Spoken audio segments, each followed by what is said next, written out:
Hello everyone, मैं राहुल। चलिए आज हम लोग बात करेंगे हमारे लास्ट वीडियो की, जहां पर हम लोगों ने सीखा था ऑप्शंस क्या होते हैं। चलिए आज मैं आप लोगों को उसी के आगे थोड़ा से और ट्रिक्स बताऊंगा कि ऑप्शन मार्केट के अंदर हम लोग कैसे काम कर सकते हैं और क्या क्या तरीके हैं जिससे हम लोग प्रीमियम्स को इवैल्यूएट कर सकते हैं। यानी वो कौन सा तरीका है जिससे हम लोग सही प्रीमियम खरीद सकते हैं। जी हाँ, मेरे साथ आप देख रहे हैं द ट्रेडिंग इंस्टीट्यूट। मैं राहुल आपका वेलकम करता हूँ। चलिए शुरू करते हैं हम लोग ऑप्शन के साथ में।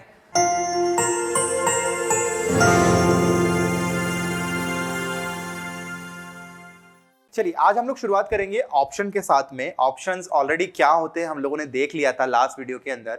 अगर लास्ट वीडियो आप लोगों ने मेरा ऑप्शन से रिलेटेड नहीं देखा है तो डिस्क्रिप्शन बॉक्स में जाकर आप लोग वीडियो का लिंक पा सकते हैं। मैं आज शुरुआत करूंगा ऑप्शन के पार्ट 2 की, जहां पर हम लोग इवैल्यूएट करेंगे कि ऑप्शन मार्केट में प्रीमियम्स को कैसे बनाया जाता है। लास्ट ये वीडियो था, तो लास्ट वीडियो के अंदर हम लोगों ने सीखा था कि भाई ऑप्शंस है क्या। एग्जैक्टली ऑप्शंस को मैंने आपको बहुत ही सिंपल तरीके से समझाया था। प्रीमियम और इंश्योरेंस इंडस्ट्री को एग्जांपल में लेकर मैंने आप लोगों को समझाया था। तो अब मैं आप लोगों को ऑप्शंस के बारे में फर्दर चीजें बताऊंगा कि ऑप्शंस के बाद हम लोग प्रीमियम्स को कैसे खरीद सकते हैं। यानी ऑप्शन मार्केट तो समझ में आया कि ऑप्शन मार्केट है क्या। अब ऑप्शन मार्केट में मेजर एलिमेंट्स यानी इंपॉर्टेंट एलिमेंट्स कौन कौन से हैं वो हम लोग देख लेते हैं। इंपॉर्टेंट एलिमेंट्स हैं, सबसे पहला तो स्पॉट प्राइस। ठीक है, यानी अगर ऑप्शंस के अंदर आप जा रहे हैं तो स्पॉट प्राइस इज लाइक हमारे लिए सबसे मेन इंपॉर्टेंट है। आप स्पॉट बोल लीजिए या फिर इसको बोल दीजिए अंडरलाइन असेट वैल्यू। ठीक है, अंडरलाइन असेट जहां से आपका एक्चुअल भाव डिराइव्ड होता है।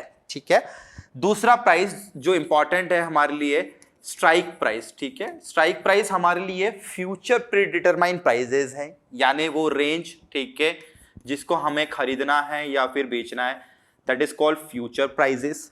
तीसरा इंपॉर्टेंट एलिमेंट हमारे लिए ऑप्शन टाइप। ठीक है, ऑप्शन टाइप। अब ऑप्शन टाइप, ऑप्शन का नाम ही ऑप्शंस है, यानी बहुत सारे ऑप्शंस मिलेंगे, लेकिन नहीं, यहां पर आप लोगों को दो ऑप्शंस मिलते हैं। First one is a call option and second one is a put option. ठीक है, तो दो ऑप्शंस हैं जिससे आप लोग फ्यूचर खरीद सकते हैं। एंड थर्ड जो मोस्टली इंपॉर्टेंट है दैट इज कॉल्ड प्रीमियम। ठीक है,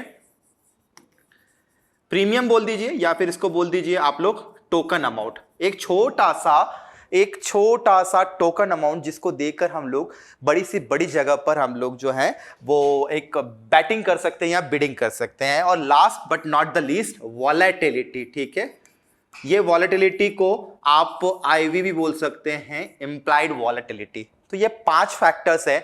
तो इन 5 फैक्टर्स पर ऑप्शन पूरी तरीके से वर्क करता है। हाँ, वन बाय वन मैं आप लोगों को सिंपल सा स्टेप बताता हूं कि इंश्योरेंस इंडस्ट्री की तरह पूरा ऑप्शन मार्केट काम करता है। और हम लोग यहां पे क्या कर रहे हैं, बेसिकली हम लोग बाजार के अंदर वॉलेटिलिटी देखते हैं। अगर वॉलेटाइल मार्केट होता है तो हम लोग स्ट्राइक यानी उस फ्यूचर प्राइस रेंज को हम लोग प्रिडिक्ट करते हैं। उस फ्यूचर प्राइस रेंज को प्रिडिक्ट करने के लिए हमें करंट बाजार भाव देखना होता है और उस करंट बाजार भाव के हिसाब से हम लोग ऑप्शन खरीदते हैं, कॉल या पुट। कॉल किस लिए इंडिकेट होता है? कॉल इंडिकेट होता है बुलिश मार्केट के लिए और पुट इंडिकेट होता है बियरिश मार्केट के लिए। और इस कॉल और पुट के ऑप्शंस को खरीदने के लिए विल पे द प्रीमियम और टोकन अमाउंट। यानी ये पूरा ऑप्शन मार्केट चलता कैसे है? ये ऑप्शन मार्केट चलता है पूरा बिडिंग्स के ऊपर। यानी शर्त अगर लगाई है बाजार के ऊपर जाने की और बाजार अगर ऊपर चला गया तो आपको आपकी प्रीमियम अमाउंट के ऊपर प्रॉफिट मिलेगा। और अगर आपने शर्त लगाई है नीचे जाने की और बाजार नीचे चला गया तो आपको आपकी प्रीमियम अमाउंट के ऊपर रिवॉर्ड मिलेगा और यही रिवॉर्ड आप लोगों का प्रॉफिट होता है। सो इस तरीके से पूरा ऑप्शन मार्केट काम करता है। तो ये 5 फैक्टर्स है ऑप्शंस के अंदर, इजीली हम लोग रिकॉग्नाइज कर सकते हैं। इन पांचों फैक्टर्स को जानने के लिए आपको सबसे पहले जानना क्या होगा? आपको सबसे पहले जानना होगा कि व्हाट इज प्रीमियम। ठीक है, ये प्रीमियम अमाउंट बनता कैसे हैं? अगर आप किसी भी मार्केट के अंदर आप जाएंगे तो ये प्रीमियम अमाउंट आप लोगों को कुछ फैक्टर से मिलता हुआ बनेगा। प्रीमियम 2 फैक्टर से मिलकर बनती है, intrinsic value plus time value. ठीक है, यानी जब हम लोग ऑप्शंस की बात करते हैं तो ऑप्शंस में प्रीमियम भी कुछ एलिमेंट से मिलकर बनती है, और जैसे हम लोगों ने देखा premium is a token money. Premium को बढ़ने और घटने के लिए, यानी प्रीमियम जब बढ़ती घटती है तो उसके पीछे एक बड़ा सा फैक्टर काम करता है, इंट्रिंसिक वैल्यू। और ये इंट्रिंसिक वैल्यू कुछ नहीं है, it is a relationship between spot price and a strike price. यानी स्पॉट जो बाजार का लाइव भाव है और स्ट्राइक यानी जो फ्यूचर प्राइस रेंज है जो आप लोग खरीदते हैं।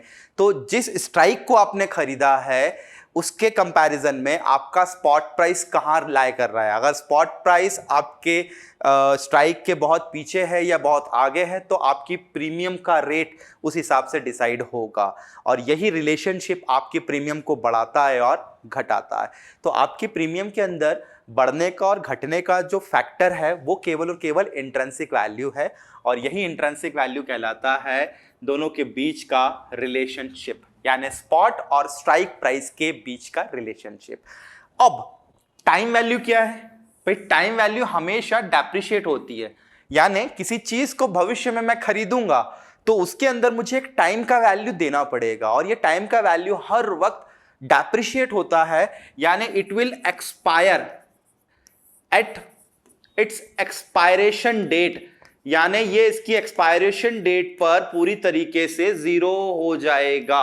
इसलिए ऑप्शन मार्केट का सिंपल सा फंडा है, अगर मेरा डिसाइडेड फ्यूचर मेरी तय तारीख तक नहीं आया तो मेरी प्रीमियम पूरी तरीके से गल जाएगी, पूरी तरीके से प्रीमियम मेरी खत्म हो जाएगी, ठीक है। और अगर मेरा फ्यूचर यानी प्रिडिक्टेड फ्यूचर एक्सपायरी से पहले आ गया तो मुझे उसके प्रति रिवॉर्ड मिल जाएगा। यानी जिस चीज के लिए मैं प्रीमियम अदा कर रहा हूं वो चीज होना चाहिए, यानी जो इवेंट फ्यूचर में होने वाला था, फ्यूचर की डेट में होने वाला था, फ्यूचर के रेट में होने वाला था, वो अगर उस फ्यूचर की डेट से पहले कभी भी हो जाता है तो मुझे मेरी प्रीमियम के ऊपर रिवॉर्ड मिल जाएगा। यही ऑप्शन मार्केट का सिंपल सा फंडा है।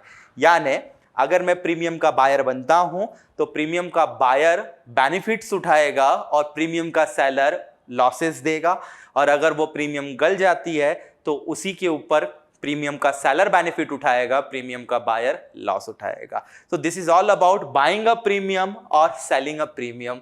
तो इसी प्रीमियम का मैं कॉल बाय करके बायर बन जाता हूं और इसी प्रीमियम का कॉल सेल करके प्रीमियम का सेलर बन जाता हूं। यानी कुछ लोग प्रीमियम को खरीद रहे हैं और उसी के दूसरे पहलू पर उस प्रीमियम को कुछ लोग बेच भी रहे हैं, इस उम्मीद में कि वो नीचे आ जाए या इस उम्मीद में वो ऊपर चला जाए। तो सिंपल सा फंडा है, मार्केट के अंदर जो प्रीमियम है वो बढ़ने घटने का सीधा संबंध है आपके स्पॉट और स्ट्राइक के बीच के डिफरेंसेस का। क्लियर है? और ये डिफरेंसेस आप लोगों के सामने आते रहते हैं, बदलते रहते हैं। क्यों? क्योंकि स्ट्राइक प्राइस चेंज नहीं होता है, स्पॉट प्राइस हमेशा चेंज होता रहता है, और स्पॉट प्राइस चेंज होगा तो आपकी प्रीमियम का रेट भी चेंज होगा। स्ट्राइक प्राइस आप लोग जो तय कर लेते हैं वो फिक्स है, और उसी फिक्स प्राइस को ध्यान में रखते हुए प्रीमियम अमाउंट चेंज होता रहता है। So this is all about option market. तो आज के वीडियो के अंदर हम लोग इतना ही लेके चलेंगे। इसी के साथ में मैं आप लोगों को नेक्स्ट फर्दर ऑप्शंस के वीडियो के अंदर ही आपको थोड़ा सा डिटेल्ड इंफॉर्मेशन दूंगा कि कैसे उस प्रीमियम के ऊपर इम्पैक्ट पड़ता है और कैसे उस प्रीमियम को हम लोग खरीद और बेच सकते हैं, जो कि हमारे लिए जरूरी है to get a profit. Till then आज की वीडियो में इतना है। वीडियोस देखते रहे, लाइक सब्सक्राइब शेयर करना बिल्कुल भी ना भूलिएगा। जय हिंद।